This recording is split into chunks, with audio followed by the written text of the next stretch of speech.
A very pleasant morning to you, my dear children. Today we are going to start the fourth lesson, carbon and its compounds, okay, which is a very important chapter in our chemistry. Alright, now the branch of chemistry that deals with carbon and its compound is called organic chemistry, okay. There is a special branch of chemistry which deals with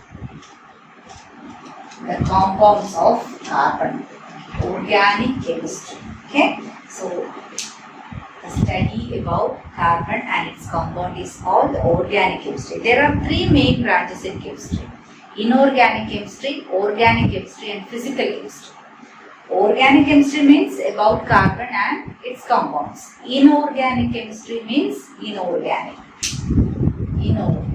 chemistry. Chemistry means all other elements and their compounds, okay. And physical chemistry. These are the three branches in chemistry, okay. Not in your textbook, just I am telling you. Physical chemistry means, for example, it's a wide discipline actually, but in short, if you ask me to tell, I will tell you that physical chemistry deals with how the structure of the substances will affect the physical properties, okay. Mainly it deals with the structure of the compounds, okay, various compounds and how that structure affects the physical properties, okay. Leave that one. We want only organic chemistry now, okay, carbon and its compounds. Alright, now let's try why carbon is having a branch in chemistry, okay. No other elements are having a special branch in chemistry, right? But carbon is having a special branch in chemistry, alright? So let's check why carbon is so important in chemistry, okay? I have written so many points on the board. Let's check. So the main element present in all living organism is carbon.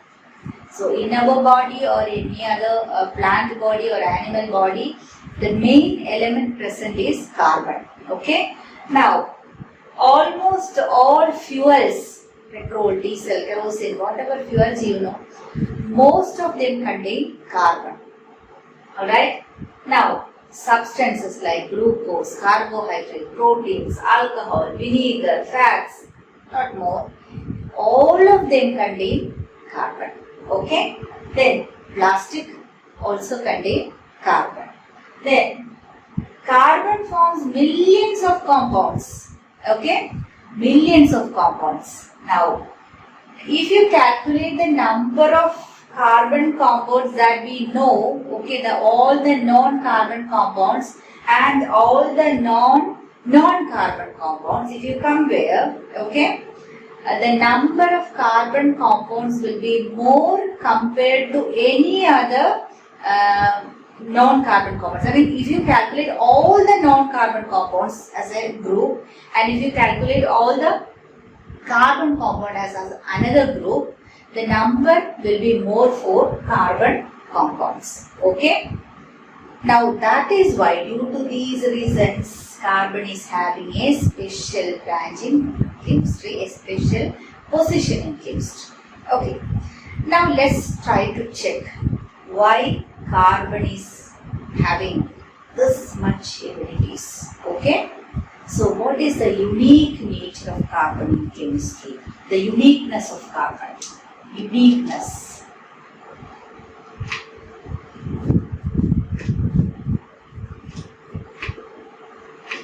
Okay. Carbon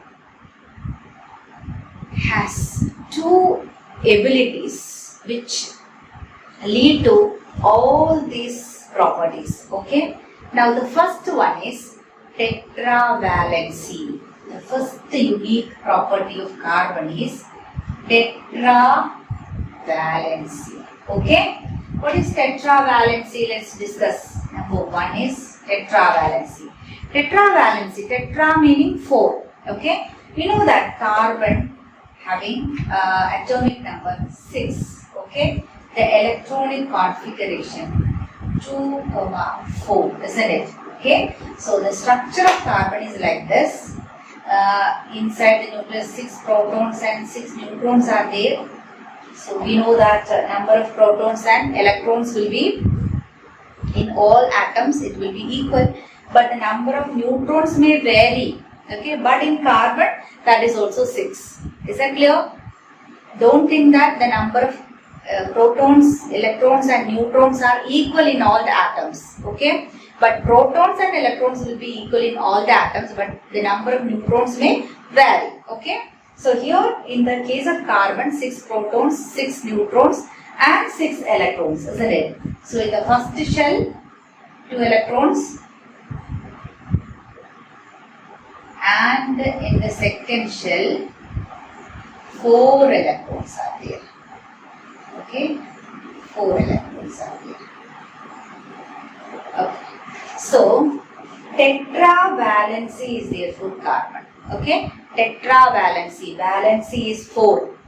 What is valency? The ability of an atom to lose, gain or share electrons are called valency. So carbon has 4 valency, that is why a property tetravalency. Carbon possesses tetravalency. Clear? So tetravalency is one of the reason for reasoning all these things. Okay. The next one is second property is called catenation. Catenation, a new term for you. Catenation. Catenation means the ability of an element to make long chains or side chains or even closed rings, etc. So carbon possesses a special property which is called catenation. That means carbon can bond like this in chains. Okay, so carbon is having valency 4. So what this chain means you will understand in this chapter later. Okay, so remember, carbon can bond with some other carbon atoms like chains. Do you remember polymerization that we learned? Okay, so in polymerization, catenation is a property. Carbon atoms can bond together as a long chain. Okay, and even they can form like side chains. This is a long chain and side chains. They can possess side chains. Okay, and also they can possess closed rings like this. Carbon can make closed rings like this. Okay, so this catenation property you will learn in this chapter on further moving. Okay, so what are the unique nature of carbon? Tetravalency and catenation. These are the 2 properties which makes the carbon able for all these things. Clear? Alright. Now let's check what is the valency of carbon. Okay. Now we know that carbon is having atomic number 6, therefore electronic configuration 2,4. Okay. So valency of carbon is 4. Valency of carbon is 4. Okay. Now, during a chemical reaction, what does carbon do? Will carbon lose electron or gain electron or share electron? Let's check. Okay. Alright. So, before going to that one, I just want to tell you that if the valency is 4, okay, so to get the octet, either it has to lose that 4 electrons, okay, so that the last shell will become vanished, so the inner shell will be full, so that it will get the noble gas electronic configuration, or it has to gain 4 more electrons, isn't it? Okay, so these 2 things are not happening in the case of carbon, that is losing that 4 electrons from the outer shell or gaining 4 more electrons to the outer shell is not possible for carbon. Then what is the possible thing? only sharing this 4 electrons. Okay, now we are going to check the reason for that. So we know that in the case of sodium, electronic configuration 281, it will lose that 1 electron and will get the octet rule.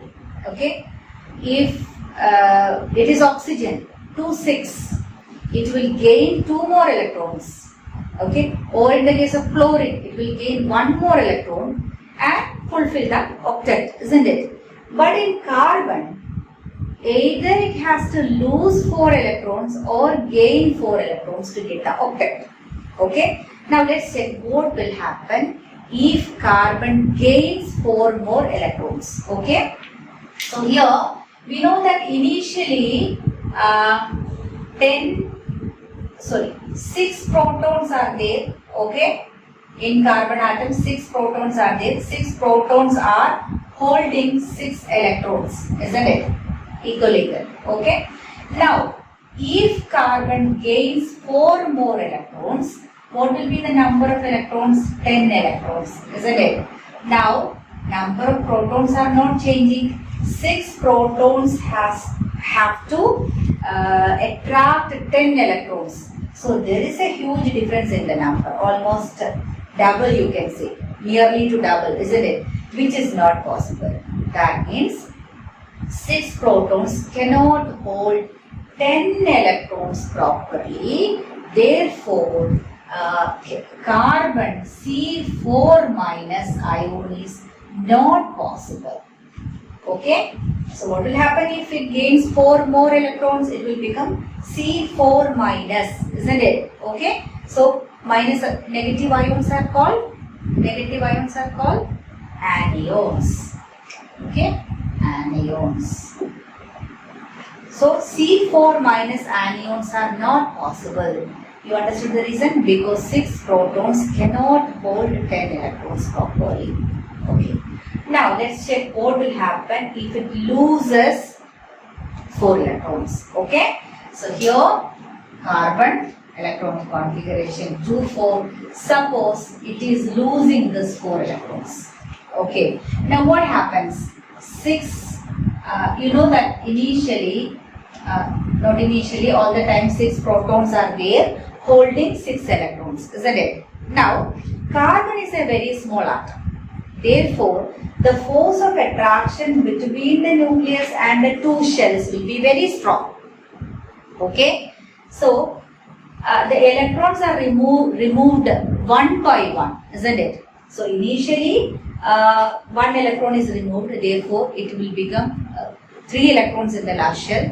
Okay, so now 5 electrons only, but 6 protons. What will happen? The force of attraction become more stronger, isn't it? So the next, if imagine, that is not possible, just imagine if 1 more electron is lost.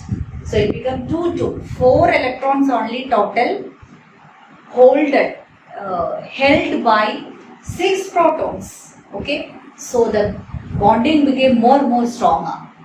So as the size of the carbon is very small and the force of attraction between the nucleus and the 2 shells are too strong, it is very difficult to remove the electrons from carbon. Did you understand? Okay, so not even 4 electrons, even 1 single electron is very difficult to remove. So carbon 4 plus cation, okay, positively charged ion is called cation, which is also not possible for carbon due to this reason. Is that clear? Now what is the solution? Only sharing of electrons is possible in carbon. So ionic bonding is not possible for carbon. How does carbon form different compounds, or how does carbon bond with the different elements?